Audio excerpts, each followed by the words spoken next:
June 9th, 1944. Allied troops in Normandy have moved inland.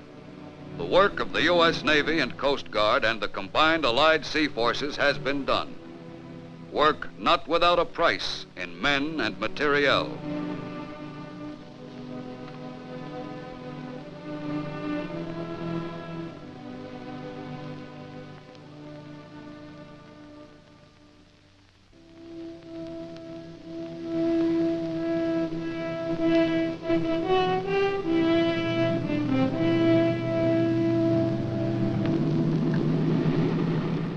It all began many months earlier. In Chesapeake Bay and other sections of the American coast, untested sailors and soldiers learned the task of getting from ship to shore. But that time, the shore was a friendly one.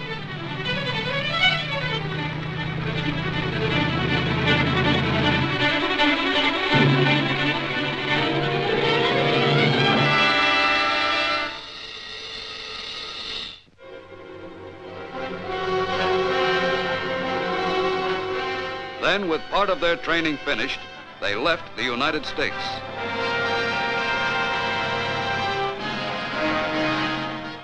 Late in the winter and all through the spring, the great convoys moved eastward across the Atlantic. Aboard all the transports, life was the same. The troops relaxed and waited for the voyage to end.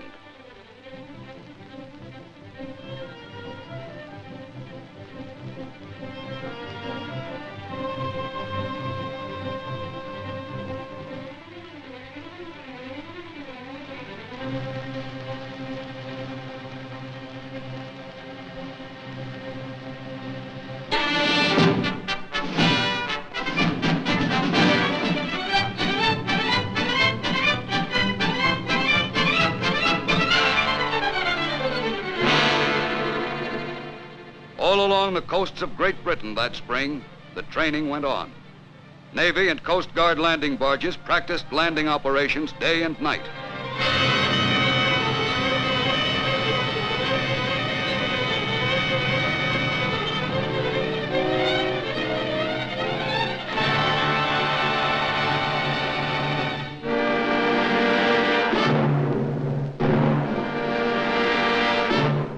Meanwhile, the larger landing craft, LSTs and LCIs, carried on their maneuvers, learning to land at a given spot at a certain time.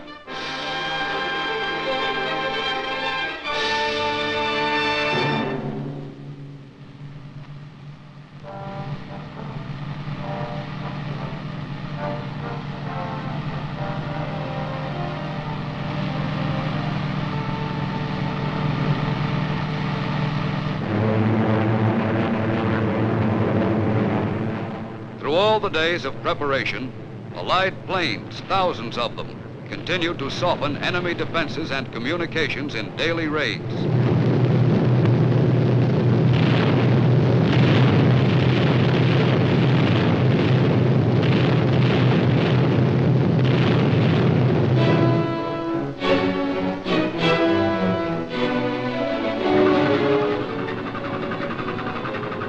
Off the southern coast of England, thousands of ships from all Allied nations are preparing for the invasion signal.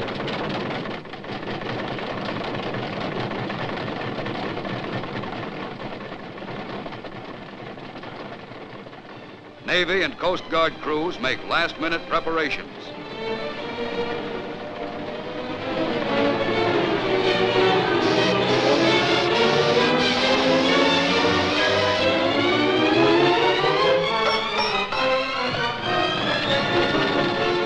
When the K-rations come aboard, everyone knows that D-Day is drawing near.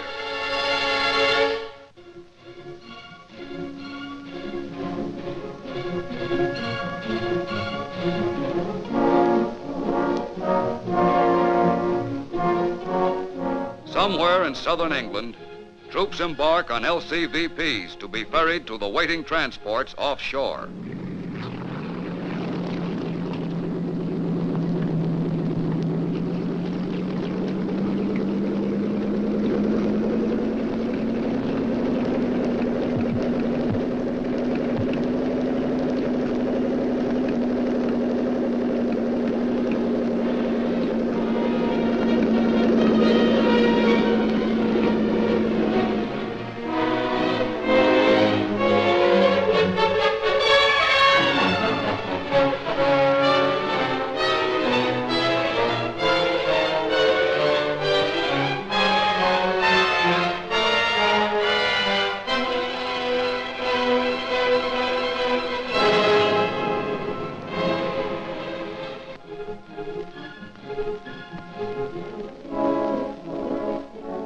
June 5th. The LCIs are loaded.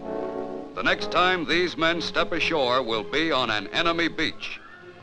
There's only a little time left to relax.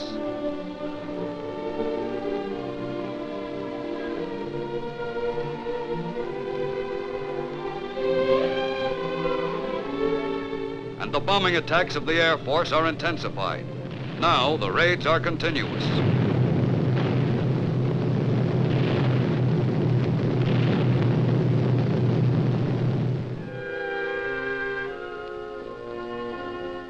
At ports of embarkation, the troops prepare themselves for their greatest battle.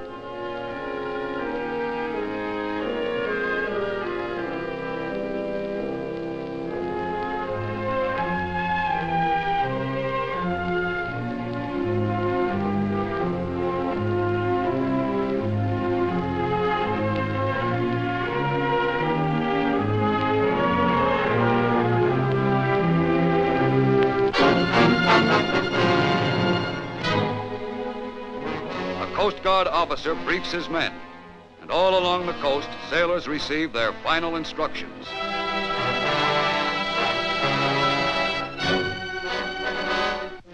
At last, the ships leave the coastal waters and move out into the channel.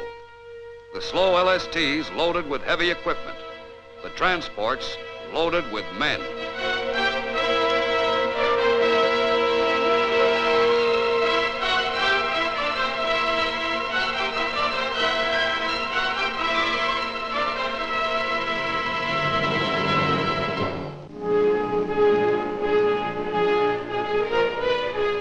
Fast warships screen the mighty invasion fleet from enemy raiders. At 15:30, a Coast Guard flotilla of LCIs leaves, loaded with engineers, medical corpsmen, and infantry.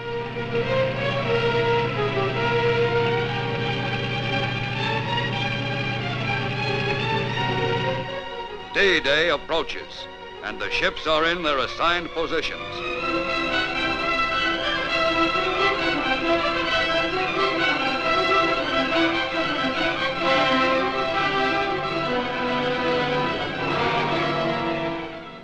For some of them, like the Coast Guard manned transport chase, it is the fourth invasion in European waters.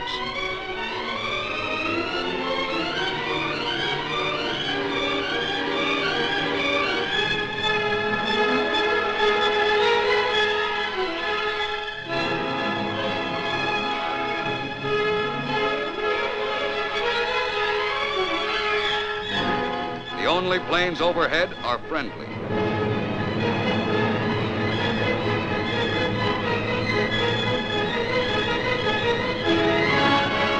From the 83-foot Coast Guard rescue boats to the Navy's powerful battle wagons, the invasion fleet is moving towards France.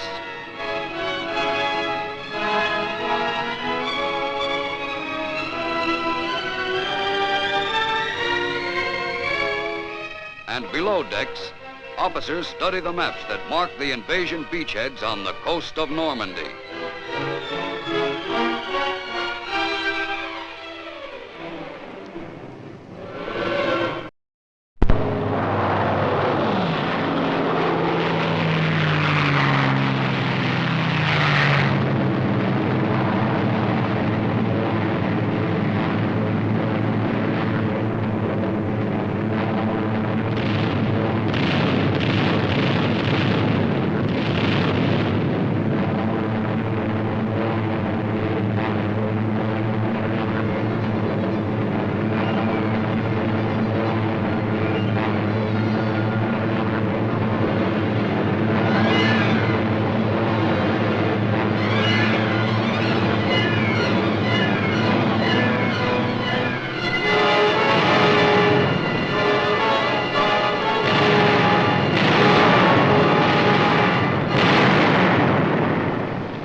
Some of the landing barges are stopped by concrete obstacles built far out in the water by the enemy.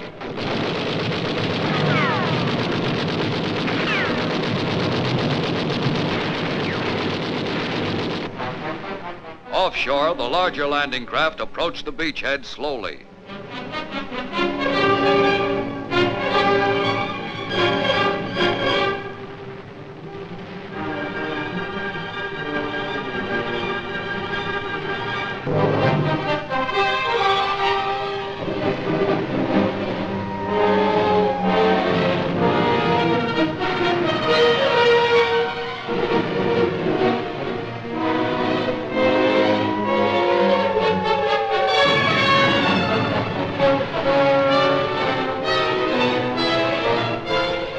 Aboard the LCIs, the troops prepare to land. The beach is still empty, and the crossfire of German guns still rakes the shore.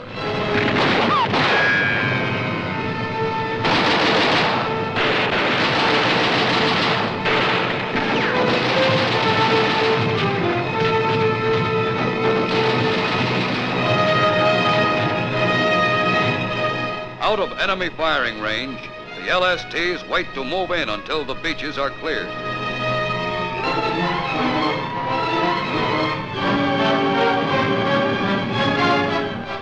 The arrival of motorized equipment marks the end of the first phase of the landing. The LCIs, their first loads of men now on the beaches, go out to the transports to ferry more troops inshore.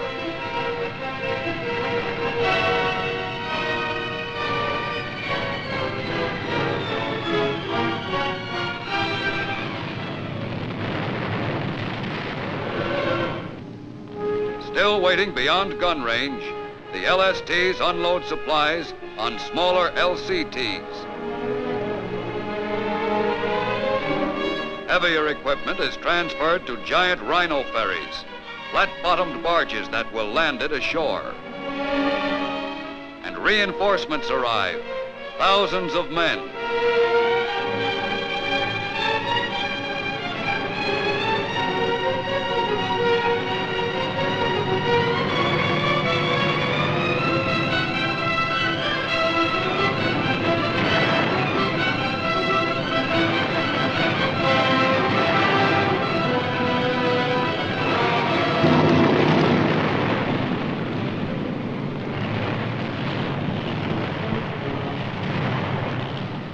Defeated and disarmed, the first German soldiers captured in France wait until someone has time to evacuate them.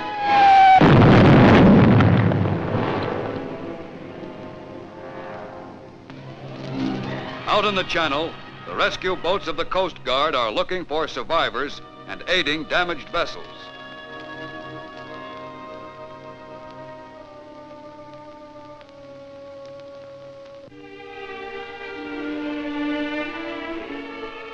And the hospital ships are waiting for the wounded.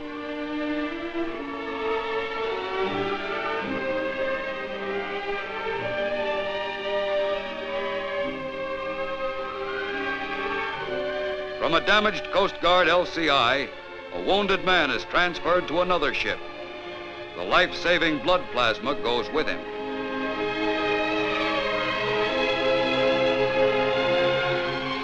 Another Coast Guard manned LCI, badly crippled, could not reach the shore, and its wounded are removed.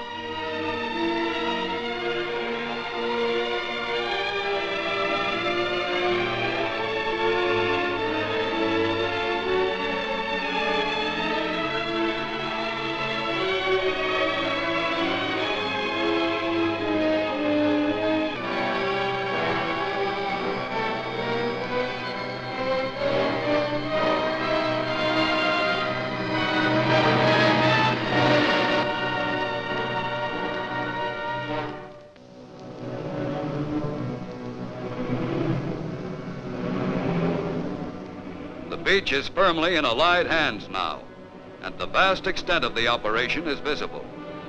Silent evidence of the fierce battle is apparent everywhere.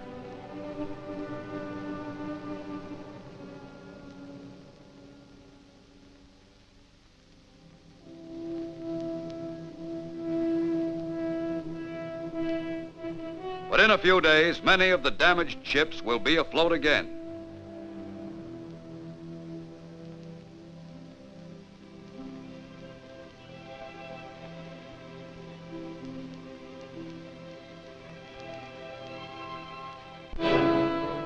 Now more and more troops move inland to push the enemy back.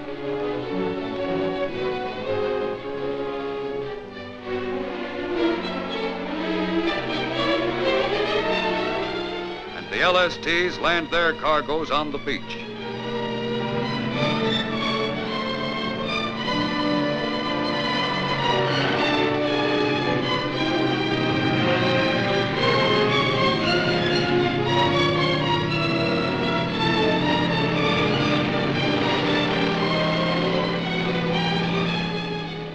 Barges built especially for the Normandy operations are left on the shore to be unloaded.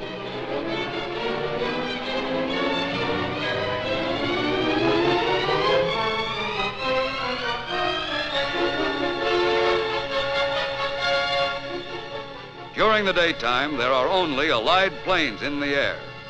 But at night, German bombers harass the beachhead and drop mines offshore.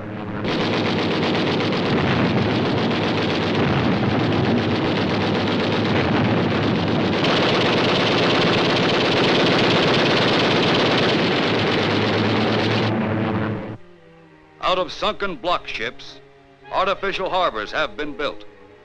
Until a port is won from the enemy, these must handle all Allied shipping. Bad weather came after the fighting on the beaches was over.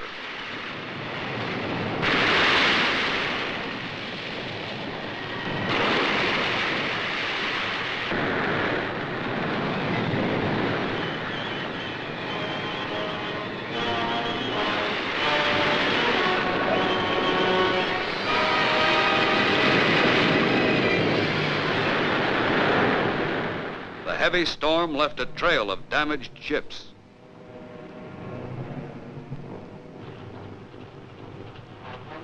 Once again, the landing barges moved out into the channel, this time loaded with German prisoners.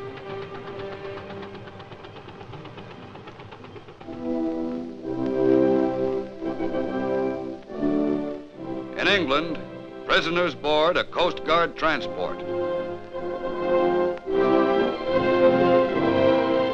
And ships which have carried thousands of American soldiers overseas now return westward with a different cargo, with men who were beaten and captured in Normandy.